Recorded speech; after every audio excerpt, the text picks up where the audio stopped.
ఈ వీడియోలోని మనము అకరణీయ సంఖ్యల్లోని అంతమయ్యే దశాంశాల గురించి తెలుసుకుంటాము. రేషనల్ నెంబర్స్ టర్మినేటింగ్ డెసిమల్ అంటాము అంతమయ్యే దశాంశాన్ని.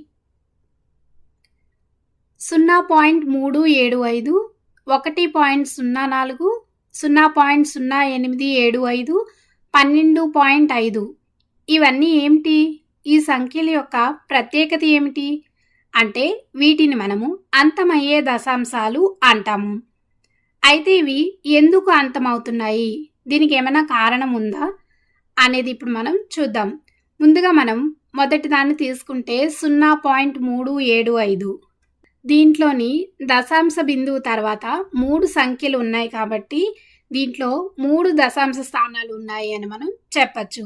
అయితే దీన్ని మనం భిన్న రూపంలో అయితే ఏ విధంగా రాసుకుంటాము అంటే 375/1000గా రాసుకుంటాము. అలాగే ఇప్పుడు హారంలో ఉన్న 1000ను మనము 10 క్యూబ్గా రాసుకోవచ్చు.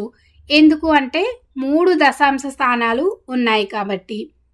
అలాగే ఇప్పుడు మనం హారంలోని 10 క్యూబ్ను అంటే 10 యొక్క ఘాతాన్ని ఇప్పుడు మనం కారణాంకాలుగా విభజించాలి. మనం 10 యొక్క కారణాంకాలు అయితే ఏ విధంగా రాస్తాం? 2 × 5గా రాసుకుంటాం. అదేవిధంగా ఇప్పుడు మనం 10 క్యూబ్ని 2 క్యూబ్ × 5 క్యూబ్గా రాసుకోవచ్చు. అలాగే ఇప్పుడు లవంలో ఉన్న 375ని మనము 3 × 5 క్యూబ్గా రాసుకోవచ్చు. ఇప్పుడు లవంలో ఉన్న 5 క్యూబ్ హారంలో ఉన్న 5 క్యూబ్ క్యాన్సిల్ అయ్యి మనకు 3/2 క్యూబ్ మిగులుతుంది. మరి దీని విలువ ఎంత అవుతుంది? 3/8 అవుతుంది. ఎందుకు? 2 క్యూబ్ అంటే 8 వస్తుంది కాబట్టి. అయితే ఇక్కడ మనం గమనిస్తే హారంలోని 2లు మాత్రమే ఉన్నాయి. ఎందుకు? 2 క్యూబ్ వచ్చింది కాబట్టి. ఇక్కడ 2లు ఎన్ని ఉన్నాయి? 3 ఉన్నాయి. మరి 5లు ఏమీ లేవు కాబట్టి 0 ఉన్నాయని చెప్తున్నాము. అలాగే ఇప్పుడు మనం రెండవది చూద్దాం. 1.04. దీంట్లో మనకు ఎన్ని దశాంశ స్థానాలు ఉన్నాయి? 2 దశాంశ స్థానాలు ఉన్నాయి కాబట్టి దీన్ని మనం 104/100గా రాసుకోవచ్చు. మళ్ళీ ఇప్పుడు 100ని మనం ఏ విధంగా రాసుకోవచ్చు? 10 స్క్వేర్గా రాయొచ్చు. ఇప్పుడు 10 స్క్వేర్ని మనము 2 స్క్వేర్ × 5 స్క్వేర్గా రాసుకోవచ్చు. అలాగే లవంలో ఉన్న 104ని మనము 13 × 2 క్యూబ్గా రాసుకోవచ్చు. ఇప్పుడు దీన్ని మనం పరిష్కరించినప్పుడు ఎంత మిగులుతుంది? 13 × 2/5 స్క్వేర్ అనేది మిగులుతుంది. అయితే ఇప్పుడు దీని విలువ ఎంత వస్తుంది? 26/25 అనేది వస్తుంది. ఇక్కడ కూడా మనం హారాన్ని గమనించినట్లయితే 5లు మాత్రమే ఉన్నాయి. ఎందుకు? 5 స్క్వేర్ వచ్చింది కాబట్టి. ఇప్పుడు మనం మరో ఉదాహరణ చూద్దాం. 0.0875. దీన్ని మనము 875/10,000గా రాసుకోవచ్చు. ఇప్పుడు ఈ 10,000ని మనం 10⁴ రాసుకోవచ్చు. ఎందుకు? దీంట్లో 4 దశాంశ స్థానాలు ఉన్నాయి కాబట్టి. ఇప్పుడు మరి 10⁴ మళ్ళీ మనము 2⁴ × 5⁴ రాయవచ్చు. అలాగే లవంలో ఉన్న 875ని 5 క్యూబ్ × 7గా రాసుకోవచ్చు. ఇప్పుడు దీన్ని పరిష్కరిస్తే మనకి ఏం మిగులుతుంది? 7/2⁴ × 5 అనేది వస్తుంది. మరి దీని విలువ ఎంత వస్తుంది? 7/80 అనేది వస్తుంది. దీంట్లో కూడా హారంలోని 2లు మరియు 5లు ఉన్నాయి. మరో ఉదాహరణ చూద్దాం. 12.5. దీన్ని మనం ఏ విధంగా రాసుకుంటాము? 125/10గా రాసుకుంటాము. ఎందుకు? ఒకే దశాంశ స్థానం ఉంది కాబట్టి. మరి 10ని ఏ విధంగా రాసుకుంటాం? 2 × 5గా రాయవచ్చు. ఇప్పుడు లవంలో ఉన్న 125ని 5 క్యూబ్గా రాసినట్లయితే అప్పుడు మనకు ఏం మిగులుతుంది? 5 స్క్వేర్/2 అనేది వస్తుంది. 5 స్క్వేర్/2 అంటే 25/2 అవుతుంది. దీంట్లో హారంలో ఏముంది? 2 మరియు 5 ఉన్నాయి. అయితే ఇప్పుడు మనం చూసిన ఉదాహరణలన్నింటిలోనూ చూడండి, హారంలో 2 క్యూబ్, 5 స్క్వేర్, 2⁴ × 5 2. అంటే ఇక్కడ ప్రతి హారము అనేది 2⁴n × 5⁴m రూపంలో ఉన్నాయి. ఇక్కడ n మరియు nలు పూర్ణాంకాలు అంటే 0 కూడా అవ్వచ్చు.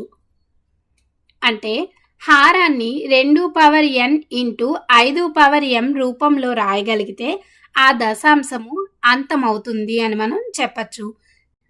కాబట్టి దీని నుండి మనం సిద్ధాంతం ఏం రాయవచ్చు అంటే x అనేది ఒక అకరణీయ సంఖ్య మరియు దీని దశాంశ రూపం ఒక అంతమయ్యే దశాంశము. దీన్ని ఇంగ్లీష్లో టర్మినేటింగ్ డెసిమల్ అంటాము. అయిందనుకోండి, ఆ సంఖ్య xను p/q రూపంలో రాయవచ్చు. ఇక్కడ p, qలు పరస్పర ప్రధానాంకాలు మరియు హారం q యొక్క ప్రధాన కారణాంకాల లబ్దం అనేది 2 power n into 5 power m అవుతుంది. ఇక్కడ n, mలు రుణేతర పూర్ణ సంఖ్యలు. అంటే ఏంటి? రుణ పూర్ణ సంఖ్యలు కావు, ధన పూర్ణ సంఖ్యలు మరియు 0 కూడా అవుతుంది. అయితే ఇప్పుడు మనం ఈ సిద్ధాంతం యొక్క విలోమాన్ని ప్రయత్నిద్దాం. ఏ భిన్నాలు అంతమయ్యే దశాంశ రూపాన్ని ఇస్తాయి? అయితే హారంలోని 2 power n into 5 power m రూపంలో రాయగలిగే ప్రతి భిన్నము అంతమయ్యే దశాంశం అవుతుందా? అది ఇప్పుడు మనం చూద్దాం. ఉదాహరణకు 7/16ని తీసుకుందాం. ఇప్పుడు హారంలో ఉన్న 16ని ఘాత రూపంలో రాద్దాము. అప్పుడు ఏ విధంగా రాసుకోవచ్చు? 7/2 పవర్ 4గా రాసుకోవచ్చు. అయితే ఇందాకే కదా మనం చూసాము 2 power n into 5 power m ఈ విధంగా హారంలో ఉంటే అది అంతమయ్యే దశాంశం అవుతుంది అని. కాబట్టి ఇప్పుడు మనం ఏం చేద్దామంటే ఈ భిన్నంలోని లవాన్ని మరియు హారాన్ని 5 పవర్ 4తో గుణిద్దాం. అప్పుడు ఎటువంటి మార్పు ఉండదు మరియు హారంలోని 2 power n into 5 power m రూపంలోకి వస్తుంది. అప్పుడు ఈ విధంగా రాసుకొని పరిష్కరిస్తే మనకి ఎంత వస్తుంది? 4375 హారంలో ఉన్న 2 పవర్ 4 ఇంటూ 5 పవర్ 4ని మనం 10 పవర్ 4గా రాసుకోవచ్చు. అప్పుడు ఎంత వస్తుంది? దీని విలువ 0.4375 అనేది వస్తుంది. ఇప్పుడు మనం మరో ఉదాహరణ చూద్దాం. 9/125. దీంట్లోని 125ని మనం 5 క్యూబ్గా రాసుకోవచ్చు. అలాగే ఇక్కడ 5 పవర్ m అనేది ఉంది హారంలో, 2 పవర్ n అనేది లేదు. కాబట్టి దీంట్లో లవాన్ని మరియు హారాన్ని మనం 2 క్యూబ్తో గుణిద్దాం. అప్పుడు దీని విలువ ఎంత వస్తుంది? 72/5 క్యూబ్ ఇంటూ 2 క్యూబ్ని మనం 10 క్యూబ్గా రాసుకోవచ్చు. అప్పుడు ఎంత అవుతుంది? 0.072 అనేది వస్తుంది. మరో ఉదాహరణ చూద్దాం. 11/32. దీంట్లో మనం 32ని 2 పవర్ 5గా రాసుకోవచ్చు. అలాగే ఇక్కడ 2 పవర్ n అనేది ఉంది, 5 పవర్ m లేదు. కాబట్టి లవాన్ని మరియు హారాన్ని 5 పవర్ 5తో గుణిద్దాం. అప్పుడు ఎంత వస్తుంది? 34,375/2 పవర్ 5 ఇంటూ 5 పవర్ 5ని మనం 10 పవర్ 5గా రాసుకోవచ్చు. ఇప్పుడు దాని విలువ అనేది 0.34375 అనేది వచ్చింది. మరో ఉదాహరణ 3/50ని తీసుకుందాం. దీంట్లో 50ని మనం 2 ఇంటూ 5 స్క్వేర్గా రాసుకోవచ్చు. అయితే హారంలోని 5 స్క్వేర్ ఉంది, 2 మాత్రం 1 ఉంది. కాబట్టి లవాన్ని మరియు హారాన్ని 2తో గుణిద్దాం. అప్పుడు ఎంత వస్తుంది? 6/10 స్క్వేర్ అనేది వస్తుంది. దీని విలువ ఎంత? 0.06 అవుతుంది. అయితే ఇక్కడ 11/32, 3/50లలో హారంలోని చూడండి, 32ని మనము 2 పవర్ 5 ఇంటూ 5 పవర్ 0గా రాసుకోవచ్చు. అలాగే 3/50లోని హారాన్ని 2 ఇంటూ 5 స్క్వేర్గా రాసుకున్నాము. అంటే ఇందాక మనం చూసిన సిద్ధాంతం యొక్క విపర్యయము అంటే కనిష్ట రూపంలోని భిన్నం యొక్క హారాన్ని 2 power n into 5 power m రూపంలో రాయగలిగితే అది అంతమయ్యే దశాంశం అవుతుంది అని మనం చెప్పచ్చు. అందుకే ఇప్పుడు మనం ముందు 4 ఉదాహరణలు చూసాం కదా, వాటిలోని దశాంశాలు అనేవి అంతమయ్యాయి. కాబట్టి ఇంతకుముందు చూసిన సిద్ధాంతం యొక్క విపర్యయం కూడా ఒక సిద్ధాంతం అవుతుంది. అదేంటంటే ఒక సంఖ్య xను p/q రూపంలో రాయగలిగి p, qలు పరస్పర ప్రధానాంకాలు మరియు హారం q యొక్క ప్రధాన కారణాంకాల లబ్దం అనేది 2 power n into 5 power m రూపంలో ఉండి n, mలు రుణేతర పూర్ణ సంఖ్యలు అయ్యాయి అనుకోండి.